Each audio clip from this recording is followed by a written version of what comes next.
Ya, pemirsa, anggota DPR dari sejumlah fraksi kembali berulah. Mereka kembali merencanakan revisi Undang-Undang KPK yang substansinya ini sama dengan rencana sebelumnya. Iya, keinginan DPR ini berlawanan dengan masyarakat yang selalu memberi dukungan terhadap KPK sebab KPK telah menorehkan prestasi dalam upaya pemberantasan korupsi.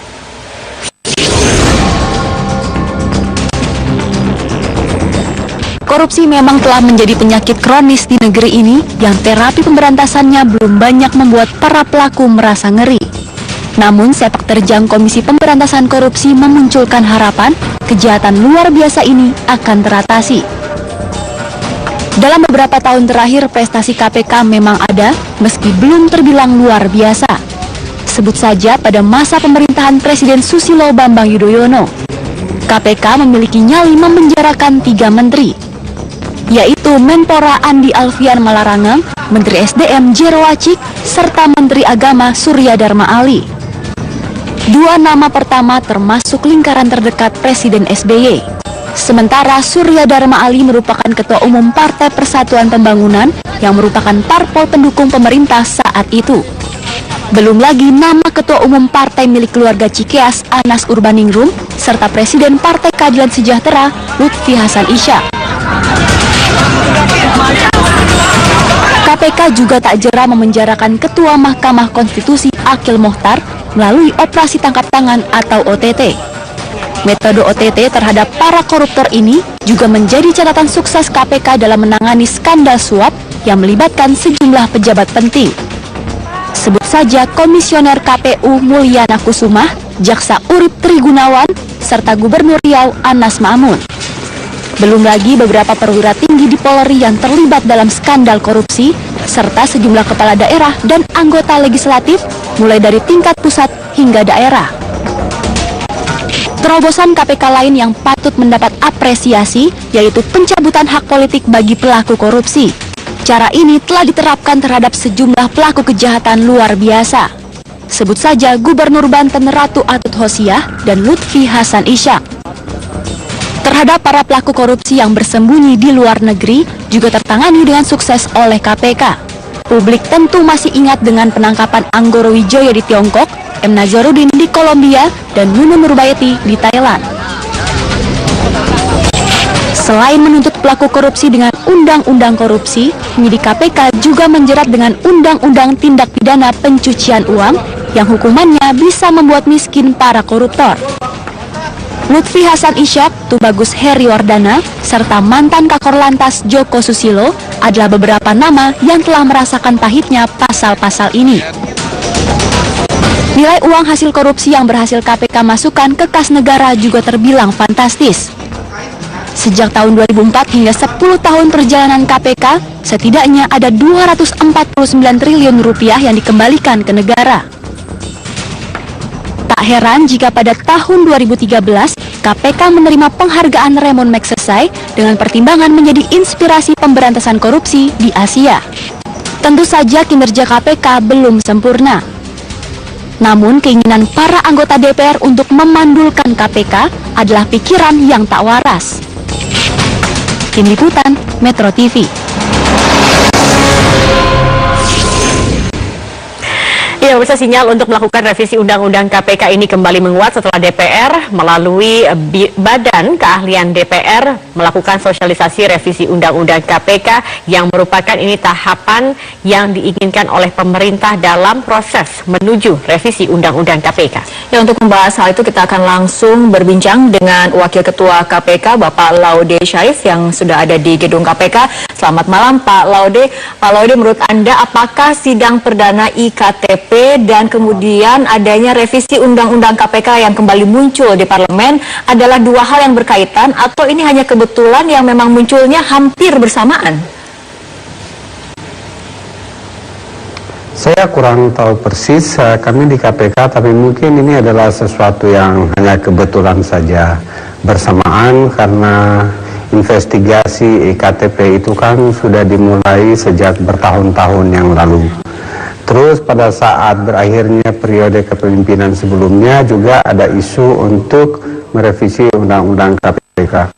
Jadi setelah kami masuk baru seminggu menjadi komisioner yang baru, itu juga Januari tahun 2016 misalnya sudah banyak diributkan soal revisi KPK. Tetapi kami merasa di KPK bahwa belum membutuhkan revisi tersebut, dan masyarakat pun paling banyak mendukung sikap KPK tersebut.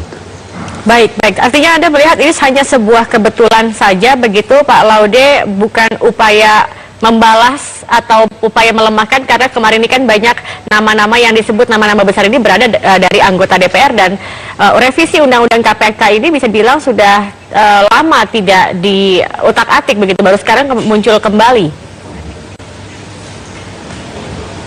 Ya, kami berprasangka baik saja bahwa itu suatu kebetulan belaka, saya pikir. Ya, Pak Laude, apakah kemudian dari KPK sendiri sudah pernah melihat ataupun membaca mengenai draft revisi Undang-Undang KPK? Ya, draft revisi yang diajukan oleh atau yang diseminarkan di beberapa universitas itu adalah sama persis dengan revisi tahun 2016. Tidak ada yang berbeda sekalipun. Oleh karena itu, ketika mereka mengatakan adalah revisi tersebut untuk penguatan KPK, itu betul-betul tidak benar, karena dari revisi itu semua kewenangan KPK banyak yang dikurangi atau bahkan dihilangkan. Gitu. Oke, baik. Artinya ini juga KPK merasa dilemahkan dengan adanya revisi ini tersendiri. Ya, kalau seandainya revisi ini berlanjut dan disetujui oleh pemerintah dan DPR, maka tentunya itu adalah pelemahan yang sistematis buat lembaga KPK. Tetapi saya yakin persis bahwa teman-teman di parlemen dan teman-teman di eksekutif tidak semuanya mendukung hal itu. Oleh karena itu mungkin ini hanya sebagian atau segelintir saja yang mempunyai keinginan untuk melakukan revisi terhadap Undang-Undang KPK. Oke, kalau kita berbicara mengenai draft revisi Undang-Undang KPK sendiri, ada beberapa poin yang kemudian akan direvisi. Salah satunya mengenai usia dari KPK sendiri, Pak Laude, dalam pasal 5 nantinya di draft revisi ini usia KPK hanya 12 tahun semenjak nantinya undang-undang ini kemudian disahkan. Tanggapannya Pak Laude? Ya, ini sebenarnya sesuatu keanehan-keanehan dan salah pikir menurut saya. Kalau kita lihat di negara tetangga, itu CPIB di Singapura itu dari dulu puluhan tahun berdiri dan sampai hari ini tetap berjalan. ICAC di Hong Kong juga seperti itu. MAC di Malaysia juga seperti itu. Serious Fraud Office di Inggris demikian juga. FBI untuk kasus-kasus korupsi seperti itu juga. Serious Fraud Office yang ada di New Zealand juga seperti itu. Ini kenapa memang? Padahal New Zealand itu kalau kita lihat salah satu peringkat 10 tertinggi setiap tahun dari indeks Corruption Perception Index mereka. Negara seperti New Zealand yang sangat bersih itu pun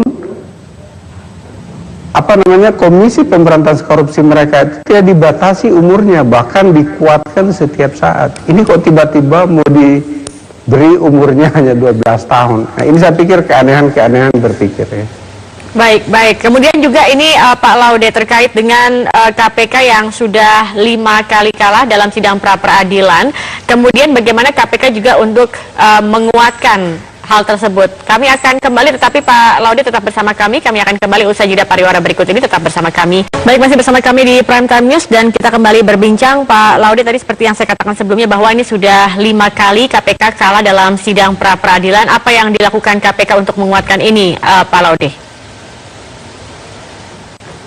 Ya, itu bagian dari hak tersangka untuk mempra-peradilankan, dan kami bersyukur bahwa berdasarkan surat edaran Mahkamah Agung bahwa kalau seseorang misalnya di pra-peradilan kami kalah, kami masih tetap lagi mentersangkakan orang tersebut, sehingga masih ada jalan bagi kami. Misalnya kalau ada kekurangan bukti yang dianggap oleh hakim, kami bisa menambahkan bukti-bukti yang lebih cukup untuk menetapkan orang tersebut menjadi tersangka kembali, dan itu sudah beberapa kali juga berhasil dengan baik. Ya, Pak Laude, ini tapi kemudian ketika ada kekalahan dari KPK, terutama untuk di pra-peradilan, kan kemudian menjadi gambaran bahwa ada kekurangan dalam proses hukum yang kemudian dilakukan oleh KPK. Apakah kemudian ini ada kaitannya dengan memang keterbatasan SDM di KPK sehingga akurasi mengenai penyelidikan dan juga penyidikan kemudian kadang-kadang kurang cermat? Kalau menurut saya dari semua yang kalah itu sebenarnya hampir-hampir menurut kami ya, mungkin ini bisa dianggap sesuatu yang subjektif, tetapi kalau kita lihat misalnya yang terakhir ini yang Bupati Nganjuk misalnya, itu dikatakan bahwa harus kami mengembalikan kasus itu ke kejaksaan, padahal kejaksaan sendiri belum melakukan penyidikan terhadap kasus itu. Jadi putusan hakim ini menurut kami agak aneh-aneh juga. Jadi oleh karena itu maka tadi kami dengan Biro Hukum membicarakan secara internal, dan kami hanya menunggu karena kami belum dapat putusan tertulisnya. Kami juga akan koordinasikan dengan Kejaksaan Agung. Jadi tidak ada sama sekali dalam putusan itu mengatakan bahwa KPK sebenarnya tidak mempunyai bukti-bukti untuk menetapkan yang bersangkutan sebagai tersangka. Tapi dalam putusan itu katanya karena pernah juga kejaksaan melakukan penyelidikan terhadap kasus itu, maka dia harus memerintahkan kami serahkan kasusnya ke kejaksaan. Padahal menurut Memorandum of Understanding antara kejaksaan kepolisian, siapa yang lebih dulu melakukan penyidikan atau itu instansi itu yang akan melaksanakannya. Jadi memang, dan bahkan menurut undang-undang KPK bisa mengambil alih dan bisa menyerahkan kasus ke polisi ataupun kejaksaan. Jadi saya kurang tahu apakah kami di KPK yang kurang belajar atau hakimnya yang kurang baca. Jadi ya, itu juga perlu kami perhatikan dengan baik. Terima kasih, Mbak. Iya, kita lihat juga misalnya salah satunya adalah kasus sidang pra-peradilan dari Bupati Nganjuk, Taufikur Rahman. Ini juga kalah dalam pra-peradilan. Kemudian bagaimana selanjutnya KPK untuk menghadapi kekalahan ini? Ya, itu tadi yang saya jelaskan tentang Bupati Nganjuk itu yang pertama. Jadi pertama sekarang kami ingin baca, kami sudah pelajari di kantor, bahkan kami minta jaksanya, kami teliti mana kesalahan kalian.